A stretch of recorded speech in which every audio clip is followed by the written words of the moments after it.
It's now time for the third annual Mark II Escort Challenge, and to elevate the excitement here in Carlow, we have none other than rally maestro and former British rally champion Alister McRae ready to tackle the Irish tarmac in this fantastic Ford Mark II Escort. Although with 50 other Mark IIs on the road this weekend, it's going to be one tight battle.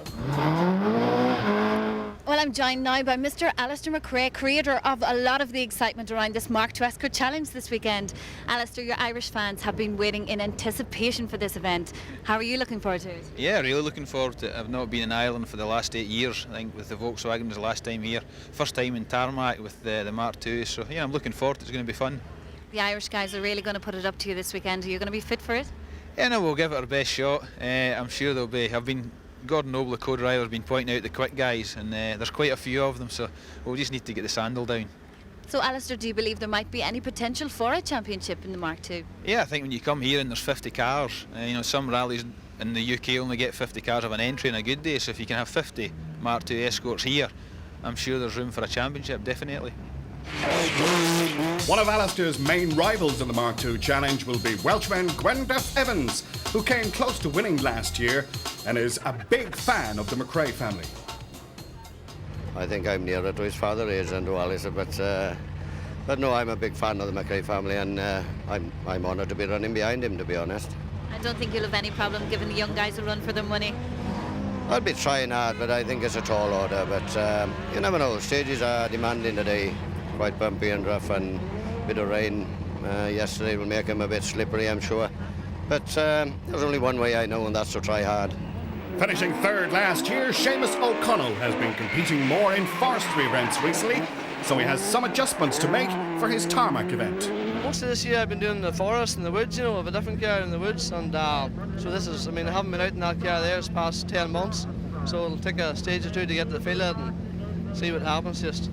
Willie Whitty has his brother Johnny navigating and is hoping they've improved in the 12 months since the last Mark II Challenge. We're hoping for a top 3 spot. At the end of it, we'll push hard. Stages are dirty and fast, so hopefully we can get in top 3. That's our main aim anyway. With the experienced Gordon Noble on the notes, Alister McRae leads the field from the start ramp, and the Dargan Tools Mark II is in the best hands to deal with the chasing pack. Gwyneth Evans and David Jones are second on the road in the West Rails Rally Spares Mark II, closely followed by Seamus O'Connell with the Rally.ie's Brian Duggan navigating in the TOC Utilities Escorts. The wait is over for the fans, and one of the main attractions is the sight of Alister McRae barrelling down the road in a Mark II. The first 2 stages are a tight and twisty affair with lots of dirt and gravel, making the roads quite slippy and unpredictable. Adding to the difficulties, Alister has a slight gear problem on the first 2 stages, but has it sorted by the next 2, and forges out a 15-second lead by the end of stage 4. 50, long easy right plus 100, a flat left, tighten slight, repeat flat left, tighten slight, care 70 over bump, flat right on small crest, straight 500. Gwyneth Evans capitalised on McRae's early gear problems and led the Scot by 2 seconds after stage 2. However, it seems that Gwyneth has no answer to McRae's attack on the second loop of stages, and is going to have his work cut out to stay in touch with Alister's pace. Very long past 3 left past junction 350. Flat to 8th in mid lane. Flat right of a crest 250, flat past sign. Flat right 300, flat right 300. Flat left 250. Flat left 250. Third in last year's Mark II Challenge, Derryman Seamus O'Connell is out in one of his many Mark II Escorts. Unfortunately, this one has a misfire, costing him valuable time and is the source of much frustration in the cockpit. Flat crest 130, turn square right. 130, turn square right. Wide and open, plenty open over here. There's no power to do anything. I know. 150, flat crest 60, fast medium left, caution crest K left. The Whitty brothers, Willie and Johnny, are on a massive charge in the Silver Bullet Escort. Despite some alternator problems, The pair are third after stage 4, 18 seconds behind Evans. And one left long, 40. One, is it? Yeah, keep it going, one left long. First jumping day, 600, flat the whole way. Keep it going. The end of this, turn hairpin right, don't cut, stay on the inside. Turn hairpin right, don't cut, it's new tower. Don't cut, 300.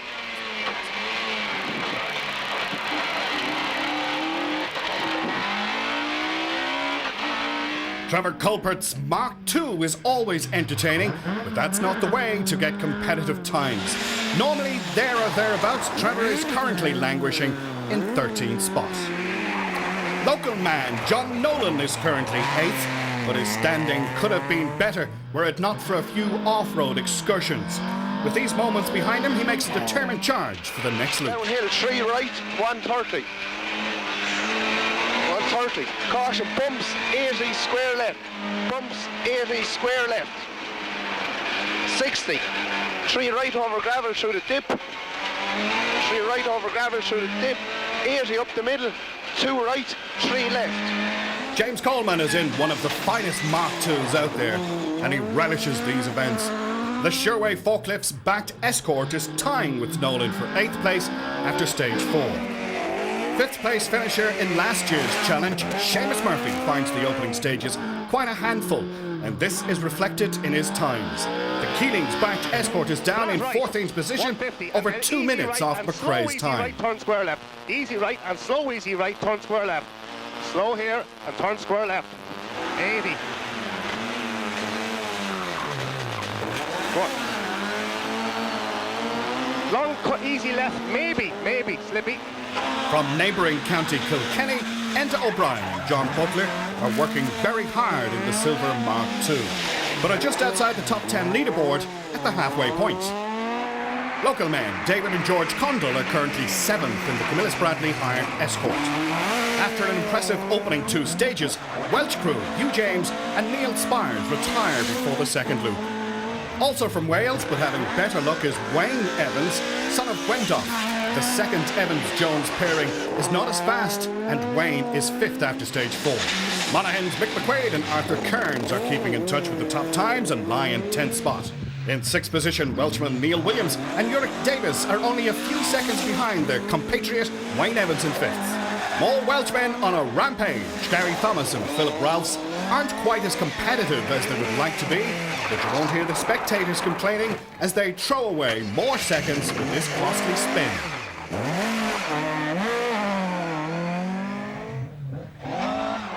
Barry Mead and Colin Fitzgerald from Cork are 1 place ahead of Thomas and Ralphs, and both crews could be contenders for entertainers of the event with their all-out driving. Another of the 9 Welsh crews competing are Pete Hughes and Chris Evans, who are currently 12th overall. Johnny Murphy and Martin Nolan are in 19th position at the moment and appear to be driving for the sheer entertainment.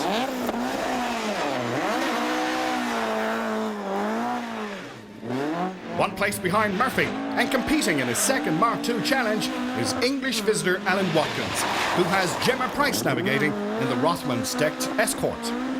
Getting a bird's eye view of the action, the fans watch as it goes pear-shaped for James Brown, whose engine develops serious problems on the first loop of stages. What's up?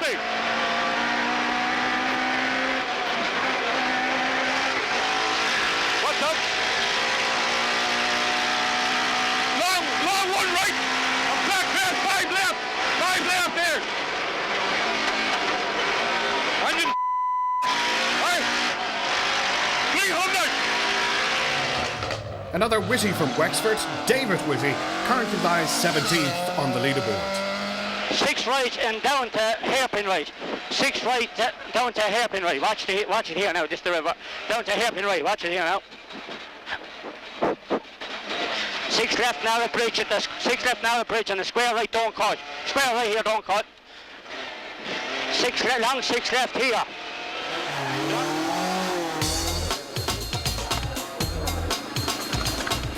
Well, Alister, you're setting the tarmac alight out there and delighting your Irish fans on the road. Yeah, it's going well. We had a small problem with the gearbox. We're having to hold it into 5th gear, but we get on all right with that, but we've got a bit of an oil leak now. We'll try and repair that here and hopefully keep on going. Despite the difficulties, you've managed to hold on to a lead. Yeah, I'm not sure how much. I think we might be about 8 or 9 seconds in the lead, so that's the main thing. Trying his best to keep up with Alister after losing an early lead, Gwendoff Evans can only admire McRae's pace. We had a second on Alister after 2, but he's found another gear, and which I think he knew he had from the word go, really, but we can't go much quicker, so no, we're happy to be second to Alister anyway. So. Seamus, you were comfortably holding on to third place. A bit of bad luck over the last couple of stages, though. Yeah, I think we were third overall there the first couple of stages, but she went bad there. The engine had a bad misfire, but we have it sorted out now. There's a bad plug on it, so hopefully it'll be all right now. Over 30 seconds behind O'Connell is Gwendoff's son, Wayne, who's on the pace now after a sluggish start. I think I should have set the alarm clock a bit earlier for this morning. Well, that cautious period is over now. Yes. Hopefully we can maintain the pace that we're at and maybe up it a bit and see where we are at the end. The ever laid-back Seamus Murphy is never too worried because he knows his Escort is probably the best Mark II in the world. Seamus, you look like a man that's quite content you're going to win this Mark II Escort Challenge today. She'll have to be no panic. So whatever happens, happens. So, what's really happening out there? The first 2 we weren't happy, but sure, we're happy and now we're getting up and at it, so whether we can put the times over, that's another thing. Why were you not happy over the first 2? It's too flippin' slippy. It's as simple as that. We thought it was tyres, thought it was something wrong with the car, but it wasn't. It was just the conditions. Like. The next 4 stages have been noted that they'll be a lot tidier, so that should suit you. That's the plan anyway. We've harder tyres on now, so we'll give it a bit of a rattling, hopefully. So then you'll climb to the top and take the Mark II Escort Challenge. I doubt that very much, but you will have good crack trying. Will it be Gwendoff? Will it be Alister? Join us in part 2 as we reveal who takes victory at the Mark II Escort Challenge in Carlow. As the spectators wait for the second half of the rally to begin, there's a few among them who would love to be competing themselves. But the star of the show so far is Scottish ace Alister McRae, who is looking to add to his 15-second lead. Unfortunately, that oil leak in service hasn't been completely fixed, and with oil leaking onto the tyres, the handling is proving very difficult. Until at last, all the oil is lost, a mile from the end of stage 5. Tightens and opens 70. Flat right, 300 is oil getting on the tyre. 1.5, flat crest 70, medium right tightens slight. Repeat, medium right tightens slight and opens long 100. Well, unfortunately, Alister, your rally came to a sudden stop. What happened? Yeah, no, we basically went out after service and we had a bit of an oil leak from the sump, but what's happened is an oil pipe split open and it just dumped all the oil a mile from the end of stage 5, so I'm afraid that's us out. You were so close to claiming that title as the Mark II Escort champion. You must be disappointed. Yeah, very disappointed. We obviously were 15 seconds up and quite comfortable there, so there were still 4 stages to go, but we're pretty confident we could have held them off. Great fun, but a shame to not get to the finish. Now you're right, who would you put your money on? I would say Gwendoff was going very well, and I think he had a bit of a lead behind me, so I put my money on Gwendoff, but a lot can happen. He was leading here last year and crashed, I think, 2 stages from the end, so we'll see what happens. Well, many of your Irish fans really appreciated your entertainment this weekend. Will we see you back anytime soon? Yeah, you never know. It was good. Really enjoyed it here, so I would like to come back. We need to claim the win the next time, don't we? Claiming the win is exactly what's on Gwendoff Evans' mind now that he's inherited the lead. And with quite a gap back to second place, he's got a great chance of doing so. But Gwendoff will be cautious too after crashing out of the event on the last stage while leading last year. 200, 2 right at wall, 80 caution, 4 left. My 4 left. And long flat right, 150 to long 3 right at fence, 250 turn open, 9 right, second gear. Turn open, 9 right, second gear, very fast cut.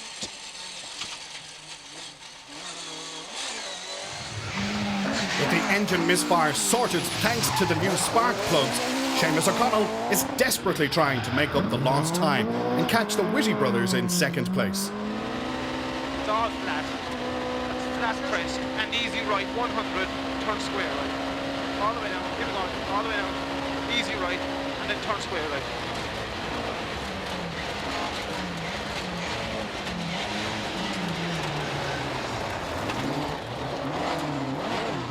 That's it. 6 right, and a medium left. 6 right, well done. That's it, finish. That baby's going all right now. Ah, yes. Willie and Johnny Whitty are certainly feeling the pressure now as they begin to get fuel starvation problems. The engine is cutting out and causing them to spin at some corners.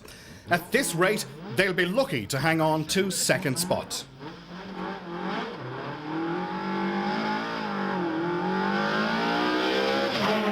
Into 5 right, back off, very slippy and hairpin right. 5 right and hairpin right, tightens. Into 6 left. Watch it. And 6 left, narrow bridge, and square right. 60 gravel, and 5 left and long. John Nolan was in 8th position, but after some hard charging and McRae's retirement, he's now up to 6th. And 4 right over the junction, 4 right over the junction, 40. 5 right tightens, and the 1 left, 5 right tightens. 1 left, into a caution, 3 right slippy and stay in the middle of a crest bump, 80. 2 left, 80, 3 right. Another crew to climb 2 places since the morning are Trevor Culbert and Russell Dagg. Unfortunately for James Coleman and Owen O'Neill, they've dropped a spot, now in 10th. Worse still for Seamus Murphy and Graham Kelly, whose rally ends after the end of stage 6 when their gearbox expires. Turn hairpin left all round, corner into a square, yeah? Get the gears and 200 out.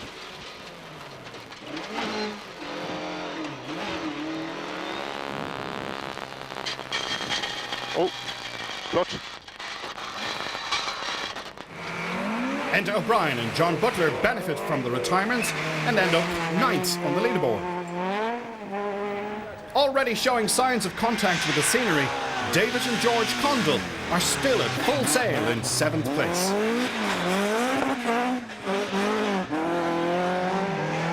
Wayne Evans is now in 4th place, and with only 8 seconds between there and 10th place, it's by no means secure. Mick McQuaid is pushing hard, almost too hard at times, but he has climbed from 10th to 5th for his efforts. Sliding in the other direction, Neil Williams has dropped from 6th to 8th in a very tight battle. Still letting it all hang out, Barry Mead and Colin Fitzgerald have moved up to 13th overall, courtesy of the depleted ranks. Pete Hughes and Chris Evans had been up to 10th place and were improving until they exit the rally in dramatic fashion.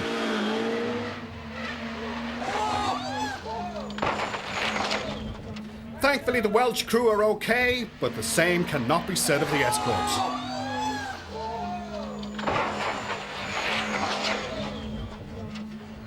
Still worrying the fans with some sideways driving are the Welsh pairing of Gary Thomas and Philip Rouse.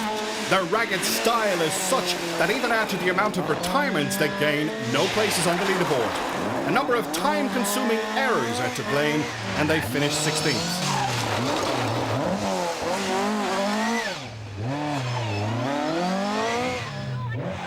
Finishing 14th in the MC Blinds Escort are Michael Conlon and Declan McKenna. Michael has also taken his 4th consecutive Class 10 win in the Dunlop National Rally Championship, albeit without his usual co-driver, Aidan Boyle. Johnny Murphy and Martin Nolan finished their highly entertaining run 1 place behind in 15th after climbing 4 places since the morning. Well, we're absolutely delighted to have the English crew of Alan Watkins and Gemma Price on the Carlow stages this weekend. How are you enjoying the event? I know you've been here before. Yeah, we came here last year, loved it so much, we just got to come back. It was the first one on the calendar, so we've really enjoyed it. We've upped the pace a little bit, but to be fair to the Irish guys, they're something else, and we're just here for the crack. course, you have one other advantage. You have World Rally co-driver Gemma Price on board. How are you enjoying the spin? You wouldn't be quite used to the Mark II. No, it's only my second time in a Mark II actually, so really, really enjoying it. Absolutely, totally different to a WRC car, but you know, it's a proper rally car at the end of the day. So yeah, really enjoying it. We've been watching you on the stages. Alan seems to be really throwing it sideways out there. He is. He's having a go this year actually, to be fair. So you know, lots of sideways action, which is fantastic. Would we see you back here in a Mark II maybe in the future? I'd like to come back actually in a Mark II and in a World Rally car. So if anybody would like to, you know, give me a seat, that would be fantastic. I'm sure there'll be plenty of seats for you, Gemma. Thanks very much for speaking to us. Thanks. With the engine sorted in service, James Brown's Escort is sounding a lot healthier now. And although he's bottom of the timesheets, he's very glad to finish. 5 right over junction, 3rd gear 40, 6 right tightens, 6 right tightens, and 5 right 3rd gear, flat crest.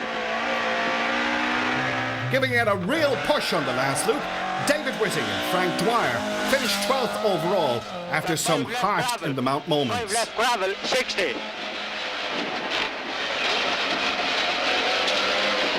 All right. Right, 3 left crest here, into 6 left, 3 left crest here, 5 right here, lad, 5 right, over the finish. Come on, well done, David. Good stage, Frankie boy. We had a couple of close ones there, lad. I don't know about you if you saw them or not, but we did, lad. So you want all right? We finished Carlow anyway, lad. A couple of close ones, lad. Having more than a few close calls, Emmett Watchorn and PJ Doyle are far and away the most sideways crew of the day. And although they only finished 30th overall, they are without doubt the entertainers of the day. And so to the top 5 finishes now, and Mick McQuaid had a great afternoon and was the fastest on the last stage to move from 10th to 5th overall. Wayne Evans and Cyan Jones kept McQuaid at bay and hold on to 4th place. Over 30 seconds ahead, Seamus O'Connell finishes 3rd for the 2nd year in a row. Willie and Johnny Whitty get the Escort sorted and put in a great effort on the last 2 stages to take 2nd with 40 seconds to spare. But 41 seconds ahead of them and the winners of the Carlow Mark II Challenge, Gwendoff Evans and David Jones. Their lead since McRae's demise was unassailable, and their achievement is a crowning glory for Gwendoff after his disappointment last year. It's made up for last year, really. At Alice's expense, obviously. But as I know from last year, you've got to be there at the end. And we are, another trouble-free run. And yeah, delighted. Best result of my career, to be honest. So there's confirmation of the results at the end of another successful and highly entertaining Mark II Challenge. It's time to celebrate at Rally headquarters at the Seven Oaks Hotel. And as the podium finishers pose for the press, it's time to say goodbye to Carlow for another year. But join us next week for more motorsport action.